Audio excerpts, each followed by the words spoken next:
Hola a todos, me llamo Julia. En nuestro deber todos recibimos asistencia, supervisión y guía de los líderes de la Iglesia. Por tanto, ¿qué actitud debemos tener todos nosotros? Hoy he leído un ensayo con el testimonio de la experiencia de una hermana y me ha hecho pensar.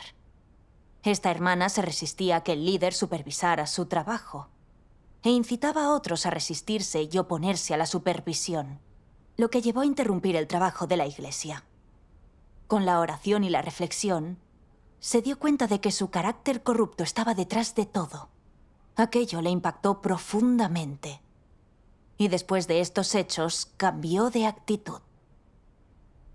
El artículo se titula Reflexiones sobre resistirme a la supervisión. En 2021, estaba a cargo de la labor de riego en la iglesia. Nuestro líder nos preguntaba por su progreso para supervisar nuestro trabajo. El líder también me solía preguntar si surgían problemas. Al principio respondía activamente, pero posteriormente me empecé a impacientar. Pensé, es molesto tener que informar al líder y nos hace perder mucho tiempo. ¿Hacer eso no afectará al desempeño de mi labor? Si mi desempeño baja, ¿no seré despedida por el líder? Pensando así, yo me volví muy reticente a la supervisión del líder. Una vez, el líder me envió una carta preguntando cómo iba el trabajo. Me preguntó cuántas personas habían aceptado el Evangelio ese mes, cuántos miembros no se reunían regularmente y por qué, qué nociones religiosas sostenían y cómo les comunicábamos para resolverlas. Ante todas estas preguntas, me sentí bastante inquieta. Había mucho contenido que cubrir y debía repasarlo todo con los obreros de riego. Eso retrasaría nuestro trabajo y era reacia a ello. Pides muchos detalles en estas preguntas. ¿Cuánto nos va a demorar esto? Si no tenemos resultados en nuestra labor de riego, ¿vas a decir que yo no hago trabajo práctico y no soy competente? Cuando percibí que mis compañeras también tenían reparos, yo pensé, si piensan que va a causar una demora, podríamos hacer una sugerencia conjunta. Y entonces el líder no pedirá tantos detalles cuando pregunte por el trabajo. Y las carencias en mi trabajo no se verán tan expuestas. Así, medio en broma, dije, debemos preocuparle mucho al líder si nos hace preguntas tan detalladas. Una hermana estuvo de acuerdo y dijo, esto es como un interrogatorio. Cuando escuché que la hermana estaba de acuerdo, contesté riendo. Ya estamos bastante ocupados. Tener que responder preguntas tan detalladas es demasiada molestia. ¿No influirá en nuestra labor de riego? Las otras hermanas asintieron. Me alegré en secreto. Parece que yo no soy la única que se opone. Podemos sumar nuestras sugerencias para el líder. Así no pedirá siempre novedades sobre nuestro trabajo. Tras influir yo en ellas, cuando el líder venía a ponerse al día sobre nuestro trabajo, mis compañeras ponían cara seria. Y al responder se limitaban a comentarios superficiales. No informaban en detalle de las cuestiones de nuestro trabajo. Y por tanto, el líder no captaba los problemas que nosotros teníamos. Y la obra de riego no pudo mejorar. Una vez el líder vio que no nos centrábamos en el cultivo de los obreros de riego. En una carta nos habló de la importancia de este aspecto y nos daba algunas pautas de práctica. Señaló que no asumíamos la responsabilidad de este proyecto, que dábamos largas y que éramos ineficaces. Así, los recién llegados no recibían formación y esto influía en la labor de riego. Nos pidió que nos centráramos en esto y que formáramos a algunos nuevos como regadores. Al ver la carta, me sentí algo reticente. Esto es pedir demasiado. Los recién llegados acaban de empezar con su deber. No es fácil cultivarlos. Tú tienes mucha experiencia cultivando a la gente. No nos exijas tanto. Pero entonces pensé, si me quejo directamente, ¿no pensará que quizá no soy una obrera competente? No puede ser. Tengo que hacerle ver que el equipo no puede cumplir esas exigencias. Así no le quedará más alternativa que ceder. Y yo no seré la única responsable. Así que fruncí el ceño y en tono aprensivo dije: las exigencias del líder son demasiado elevadas. No tenemos tanta experiencia como él. Las otras hermanas asintieron enseguida y se mostraron de acuerdo. Una dijo: el líder es muy eficiente en su trabajo. ¿Cómo vamos a compararnos con él? Otra dijo: el líder nos está pidiendo demasiado. ¿Cómo vamos a poder completar este trabajo? Me alegró ver que estaban todas muy de acuerdo. El líder no tendría más remedio que ceder. Y él no podía despedir a todo el equipo. Al día siguiente respondí a la carta del líder y describí los problemas que teníamos en nuestro trabajo, para transmitirle nuestra situación. Al final, añadí una línea que decía: este es nuestro rendimiento laboral óptimo. Sería difícil aumentarlo. Y me aseguré de subrayar la palabra nuestro, para que el líder viera que era nuestra opinión colectiva. Así, pensaba que el líder no nos exigiría tanto. Sin embargo, para mi sorpresa, en la siguiente reunión, el líder me expuso ante todos, diciendo que yo no me motivaba lo suficiente para mejorar. Difundía ideas negativas entre los hermanos y hermanas, formaba camarillas y provocaba a los demás para que se resistieran al líder como yo. También dijo que yo perturbaba el trabajo de la iglesia y que no participaba en el trabajo del equipo. Acabé siendo despedida. Me sentí culpable y disgustada tras lo sucedido. Sabía que había causado problemas y que había ofendido a Dios. No busqué la verdad cuando surgieron problemas y difundí nociones que llevaron a todos a vivir en un estado de negatividad. Había obstruido realmente la labor de la iglesia. Más tarde me encontré con este pasaje de las palabras de Dios. Debido a que, en sus corazones, los anticristos siempre dudan de la esencia divina de Cristo y siempre tienen un carácter desobediente, cuando Cristo les encomienda hacer cosas, siempre las examinan y las deliberan y piden a la gente que determine si están bien o mal. Esto es un problema severo, ¿no es así? No abordan estas cuestiones desde una perspectiva de obediencia a la verdad. Más bien, las abordan desde una oposición a Dios. Este es el carácter de los anticristos. Cuando escuchan los mandatos y los planes de trabajo de Cristo, no los aceptan ni los obedecen, sino que comienzan a deliberar. ¿Y qué es lo que deliberan? Deliberan acerca de si las palabras y los mandatos de Cristo están bien o mal, y evalúan si deben o no cumplirse. ¿Tienen una postura de querer realmente cumplir con estas cosas? No. Quieren animar a más gente a ser como ellos, a no cumplir con estas cosas. ¿Y no hacerlas significa practicar la verdad de la obediencia? Claramente, no. Entonces, ¿qué están haciendo? Rebelarse. No solo se están rebelando ellos mismos contra Dios, sino que también buscan la rebelión colectiva. Esta es la naturaleza de sus acciones, ¿no es así? La rebelión colectiva, hacer que todos sean iguales a ellos, que todos piensen lo mismo que ellos, digan lo mismo que ellos, decidan lo mismo que ellos, en una oposición colectiva respecto a la decisión y los mandatos de Cristo. Este es el modus operandi de los anticristos. La creencia de los anticristos es: no es un crimen si todo el mundo lo hace. Y por eso instan a otros a rebelarse contra Dios. Piensan que procediendo así, no habrá nada que la casa de Dios pueda hacerles. ¿No es eso estúpido?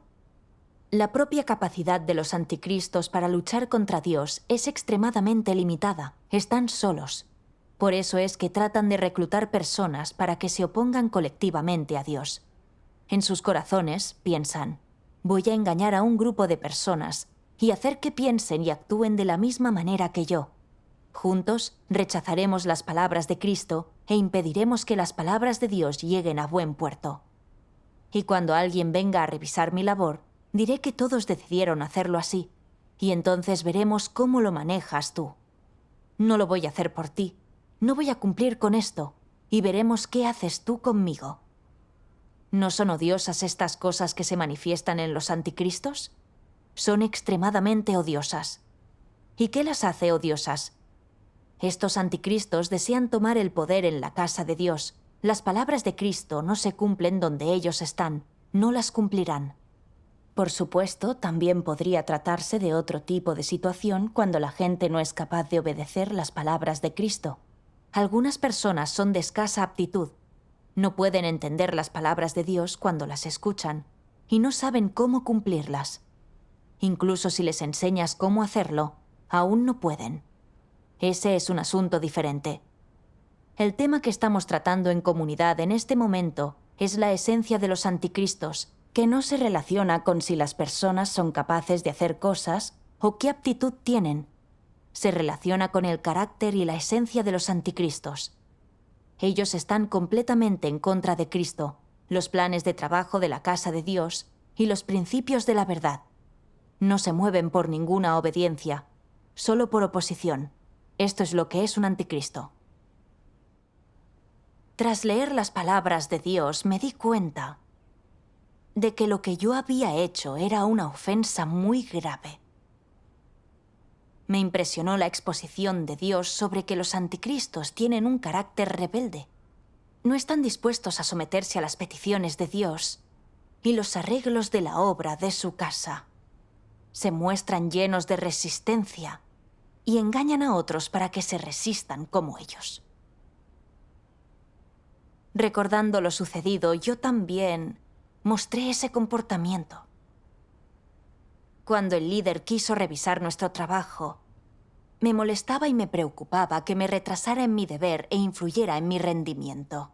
No podía aceptarlo y difundí ideas tendenciosas sobre el líder y reuní a las otras hermanas para que se levantaran y se rebelaran en su contra conmigo. Cuando el líder señaló que nuestro progreso era demasiado lento y habló sobre mejorar la eficiencia de nuestro trabajo, me resistí, discutí y no me sometí. Pensé que el líder nos exigía demasiado y que no entendía nuestros problemas reales. Cuando el líder nos hablaba de cómo mejorar nuestra eficiencia, yo no escuchaba. Para que el líder cediera y bajara sus estándares para nosotros, y para que supiera que los malos resultados no eran solo culpa mía, difundí entre los demás la idea de que las exigencias del líder eran muy elevadas, haciéndoles creer que él nos presionaba demasiado e incitándoles a resistir conmigo para no ser yo la única responsable. Era muy astuta y hablaba con motivos ocultos y traición satánica. Solo podía pensar en cómo utilizar a otras personas para cumplir mis objetivos.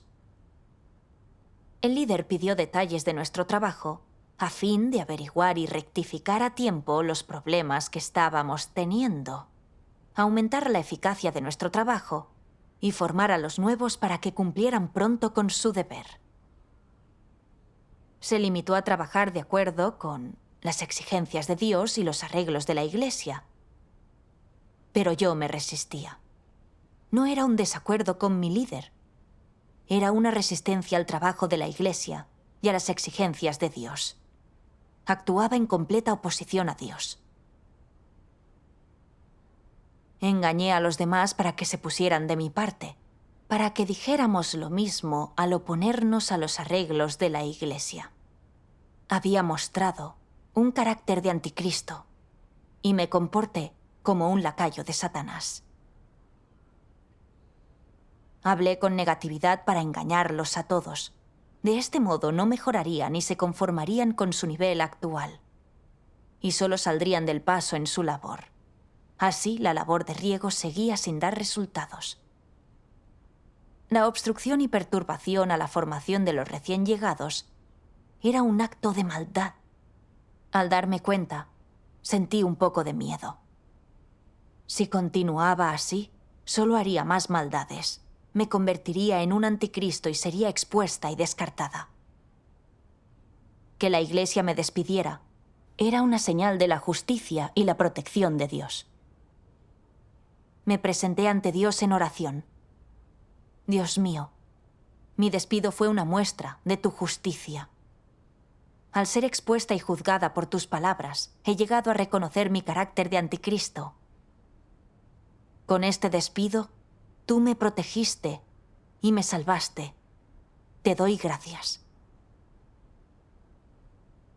Después, encontré 2 pasajes de las palabras de Dios que revelaban este carácter corrupto. Dios Todopoderoso dice: los anticristos suelen difundir teorías para embaucar a la gente. No importa la obra que los anticristos estén llevando a cabo, siempre deben tener la última palabra. Están en completa contravención de los principios de la verdad. Así que, a juzgar por lo que se manifiesta en los anticristos, ¿qué carácter tienen ellos? ¿Aman las cosas positivas? ¿Aman la verdad? ¿Profesan una verdadera obediencia a Dios? Su esencia es de hastío y odio a la verdad. Es más, son tan arrogantes que han perdido toda razón y carecen incluso de la mínima conciencia y sentido. No son aptos para ser llamados personas. Todo lo que se puede decir es que son de la misma calaña que Satanás. Son demonios. Todos los que no aceptan la verdad son demonios, de esto no hay duda. En los corazones de los anticristos, ¿qué actitud asumen respecto a la práctica de la verdad y la obediencia a Cristo? Una palabra: oposición. Siguen oponiéndose. ¿Y cuál es el carácter contenido en esta oposición? ¿Qué es lo que lo provoca? La desobediencia es la responsable. En términos de carácter, se trata del hastío hacia la verdad. Se trata de albergar desobediencia en sus corazones. Se trata de no querer obedecer. ¿Y entonces, qué piensan los anticristos en sus corazones cuando la casa de Dios pide que los líderes y los trabajadores aprendan a trabajar juntos en armonía, en lugar de que una persona tome todas las decisiones, que aprendan a conversar las cosas? Es demasiado trabajo intercambiar ideas sobre todo con la gente. Yo puedo tomar las decisiones sobre estas cosas, trabajar con otros, deliberar con ellos, hacer las cosas de acuerdo con los principios. ¡Qué estúpido y vergonzoso! Los anticristos creen que entienden la verdad, que todo está claro para ellos, que tienen sus propias ideas y maneras de hacer las cosas, y por eso son incapaces de trabajar con otros, no conversan nada con la gente, hacen todo a su manera y no escuchan a nadie más. Aunque las bocas de los anticristos dicen que están dispuestos a obedecer y están dispuestos a trabajar con los demás, no importa lo bien que se vean sus respuestas por fuera, lo bien que suenen sus palabras. Son incapaces de cambiar su estado rebelde, son incapaces de cambiar sus actitudes satánicas. Por dentro, son ferozmente rebeldes. ¿Hasta qué punto?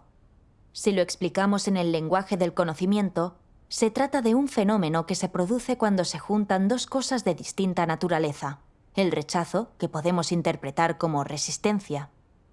Este es precisamente el carácter de los anticristos, la oposición hacia lo alto. Les gusta oponerse a lo alto y no obedecen a nadie. Dios dice que la naturaleza y la sustancia de los anticristos es odiar la verdad y resistirse a Dios. Me di cuenta de que mi carácter era el mismo que el de un anticristo. Me molestaba y me resistía a la supervisión del líder, pensando que retrasaría mi trabajo. Y creía que nos pedía demasiado por exigirnos más producción. No me sometía y clamaba y protestaba continuamente. La verdad es que debí haber sido receptiva a que el líder señalara los problemas de nuestro trabajo y debí reflexionar sobre por qué no conseguíamos resultados en nuestro trabajo. Si se debía a que tomábamos el deber a la ligera o a que nos faltaba perspicacia y no sabíamos usar la verdad para resolver los problemas. Tras identificar el problema, debería haber rectificado. Pero no acepté la verdad ni reflexioné en absoluto, ni me sentí culpable por no cumplir bien con mi deber. Para evitar que me despidieran, me empeñé en incitar a los demás a resistirse al líder junto conmigo. Que el líder siguiera y supervisara el trabajo era positivo, una exigencia de Dios. Pero me resistí y protesté. En apariencia, me enfrentaba al líder, pero en esencia estaba harta de la verdad y odiaba las cosas positivas. Había interrumpido y perturbado la labor de la Iglesia. Al ver que estaba harta de la verdad y que me rebelaba contra Dios, me horrorizó mi carácter satánico. Recordé a ciertos anticristos que fueron expulsados de la Iglesia. Cuando la gente los criticaba y trataba con ellos, nunca aceptaban la verdad ni reflexionaban. Si la gente supervisaba su trabajo o les hacía sugerencias, se enfadaban y los consideraban sus enemigos.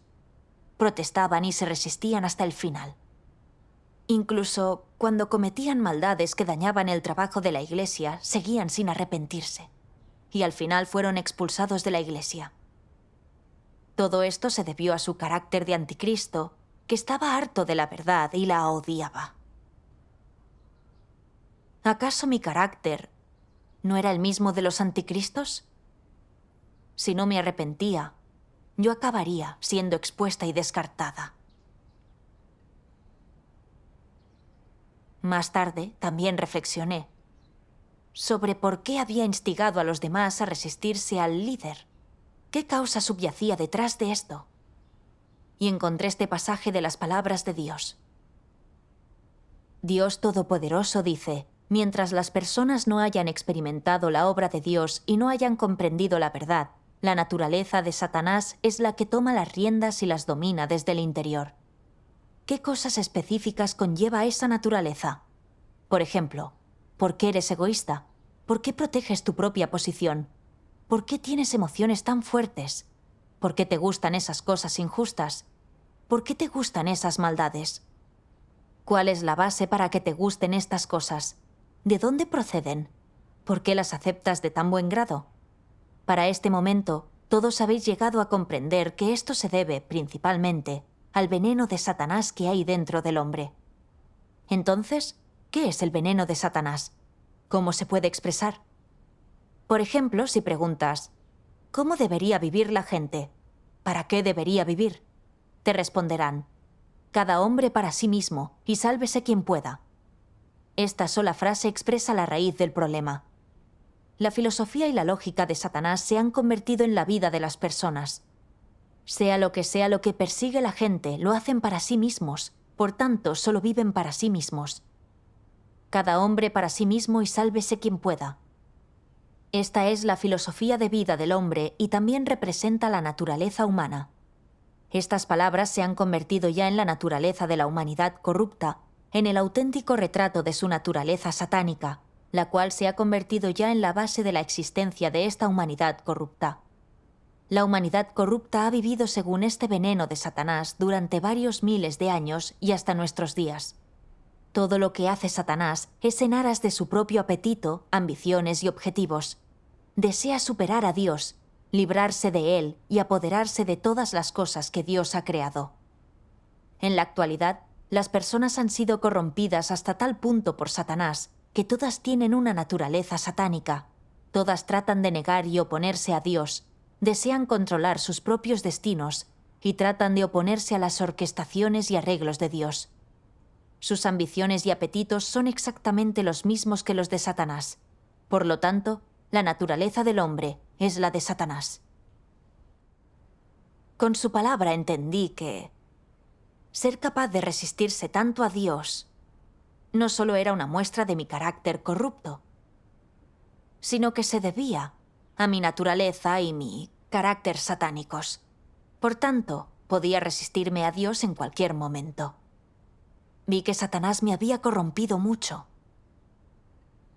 Vivía según la filosofía satánica de sálvese quien pueda, y me volví egoísta y astuta.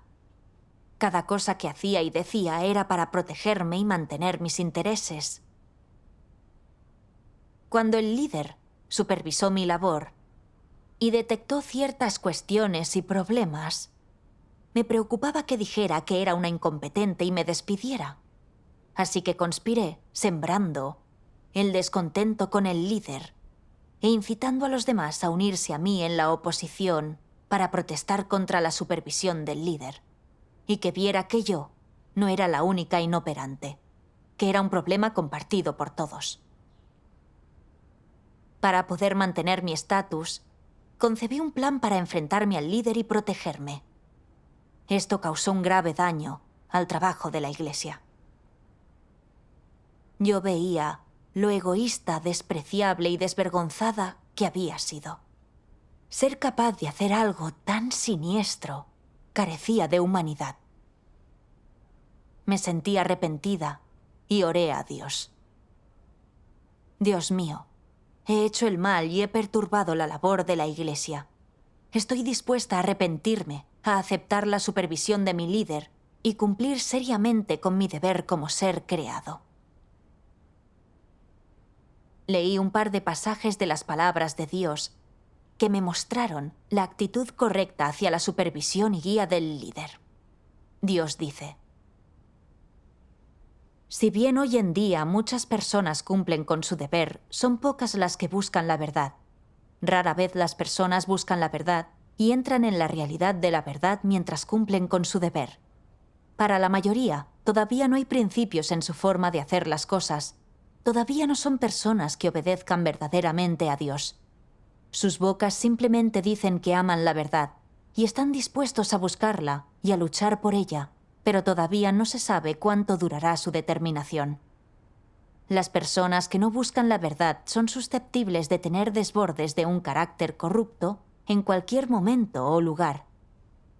Las personas que no buscan la verdad carecen de cualquier sentido de responsabilidad hacia su deber. Suelen ser descuidadas y superficiales, actúan como les da la gana e incluso son incapaces de aceptar la poda y el trato. En cuanto se vuelven negativas y débiles, las personas que no buscan la verdad son susceptibles de tirar la toalla. Esto ocurre a menudo. No hay nada más común. Así se comportan todos los que no buscan la verdad. Y así, cuando las personas aún no han obtenido la verdad, son poco fiables y no se puede confiar en ellas. ¿Qué significa que no son de fiar? Significa que cuando se encuentran con dificultades o contratiempos, es probable que se derrumben y se vuelvan negativas y débiles. ¿Es alguien que suele ser negativo y débil digno de confianza? Por supuesto que no. Pero las personas que entienden la verdad son diferentes. Las que realmente entienden la verdad están obligadas a tener un corazón que teme y obedece a Dios, y solo las personas con un corazón que teme a Dios son dignas de confianza. Las que no tienen un corazón que teme a Dios no lo son. ¿Cómo se debe abordar a las personas que no tienen un corazón que teme a Dios?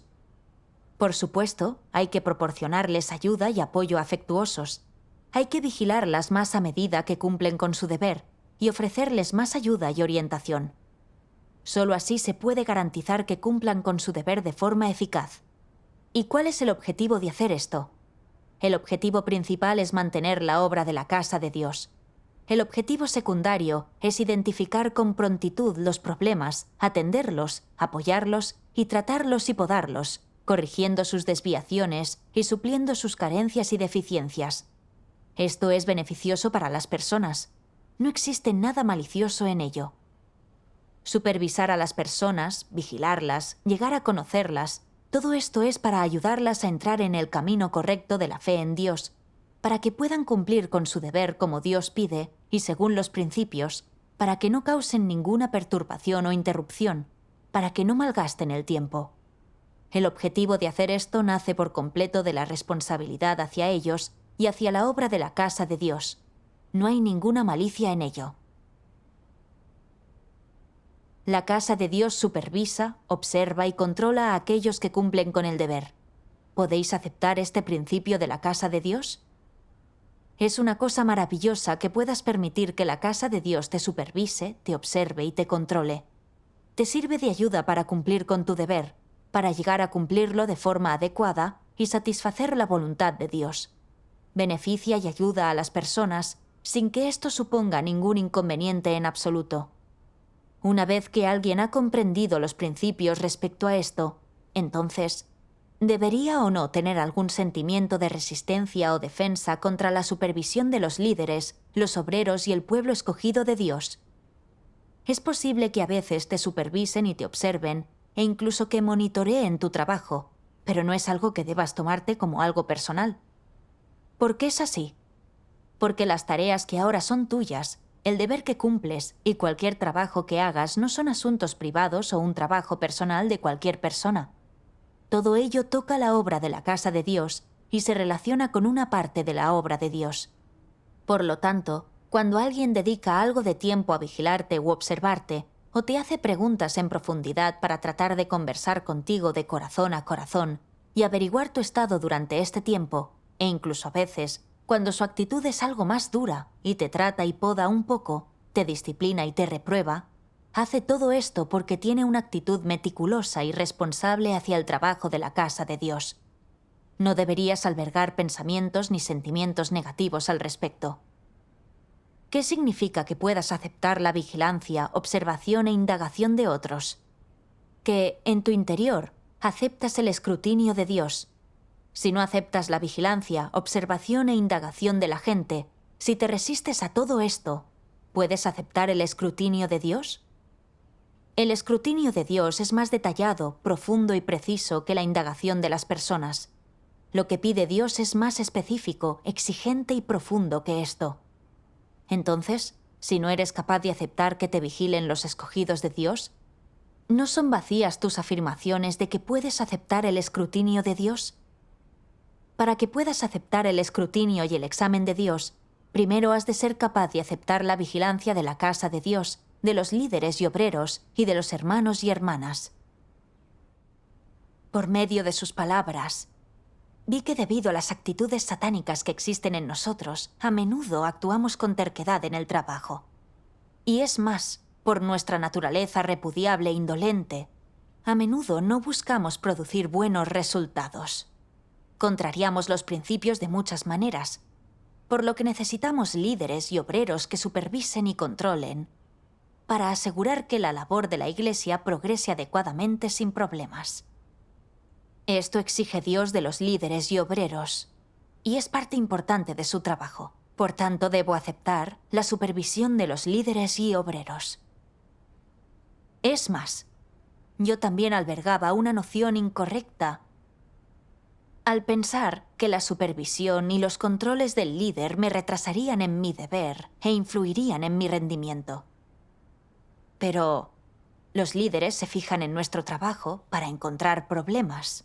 Nos ayudan a resolverlos y también a rectificarlos. Esto mejora nuestro rendimiento en el trabajo, no retrasa nuestro progreso. Por ejemplo, cuando el líder revisaba nuestro trabajo, se dio cuenta de que no regábamos a los recién llegados con amor y de que les exigíamos demasiado. Esto hizo que algunos no cumplieran con sus obligaciones. Gracias a la comunicación del líder, pudimos reconocer los problemas en nuestro trabajo. Y hablamos con los recién llegados utilizando las palabras de Dios. Les explicamos la importancia de cumplir con el deber y asignamos trabajos a los recién llegados en función de su nivel real. Entonces mejoró su estado y realizaron sus tareas con total normalidad. Vi que la orientación del líder no solo no influía negativamente en nuestro trabajo, me permitía entender mejor los principios. Estas fueron las ventajas de aceptar la supervisión y la orientación de nuestro trabajo por parte del líder. Llegué a comprender que aceptar la supervisión del líder es una actitud de responsabilidad hacia el trabajo de la Iglesia y es un principio de práctica que se debe tener en el deber. Luego el líder me asignó seguir regando a los recién llegados y me sentí muy agradecida a Dios. Después, cuando el líder revisaba y guiaba nuestro trabajo, no me sentía tan reticente. Anotaba los problemas que encontraba el líder y analizaba activamente con mis compañeros los problemas en nuestros deberes. Conforme teníamos claros los problemas en nuestro trabajo, nuestro rendimiento empezó a cambiar poco a poco. Sentí sinceramente que, solo aceptando la supervisión y la orientación de los líderes, teniendo una actitud de aceptación de la verdad y cumpliendo con los principios, podemos obtener buenos resultados en nuestro deber. Gracias a Dios. Y así concluimos con este ensayo. Gracias por vernos Y hasta la próxima. Adiós.